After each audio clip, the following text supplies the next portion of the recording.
ভুক্তভোগীরা প্রতিবাদ প্রতিরোধ করতে গেলে করে হামলা মামলা মোকদ্দমা গ্রেপ্তারের জীবনে বেঁধে রাখা হয় তাদের। এই পুলিশের যে ভূমিকা আমরা দেখেছি এবং সেই নতুন বাংলাদেশের পুলিশের যে ভূমিকা আমরা দেখতে পাচ্ছি সেটি কিন্তু একই অবস্থায় রয়েছে। বারবার সরকার বলছে তারা কিনা এটাকে রিকনস্ট্রাকশন করবার চেষ্টা করছে, তারা সংস্কার করার চেষ্টা করছে।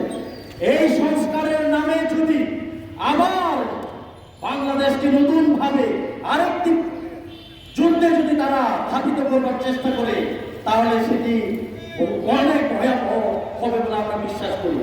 আমরা দেখতে পাচ্ছি আরেকটি বড় ধরনের যুদ্ধ হতে পারে বন্ধুরা।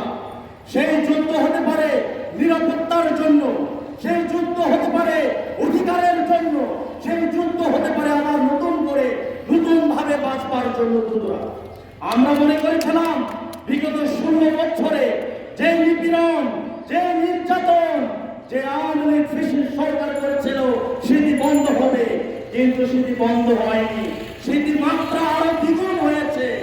আমরা মনে করেছিলাম প্রেসের স্বাধীনতা এসেছে, কিন্তু যে বাস্তবতা দেখতে পাচ্ছি প্রত্যেকটা প্রেসকে তারা নিয়ন্ত্রণে রেখেছে।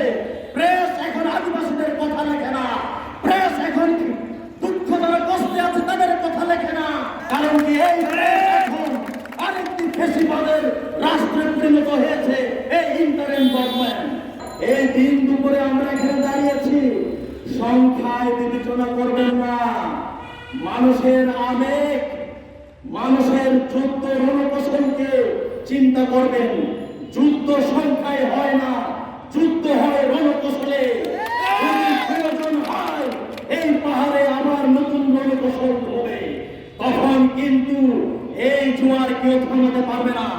জাতি থেকে খাওয়া ভারতকে হয়রানি ও জুলুম করার মধ্য দিয়ে জুলাই বিপ্লবের বৈষম্যহীন বাংলাদেশ।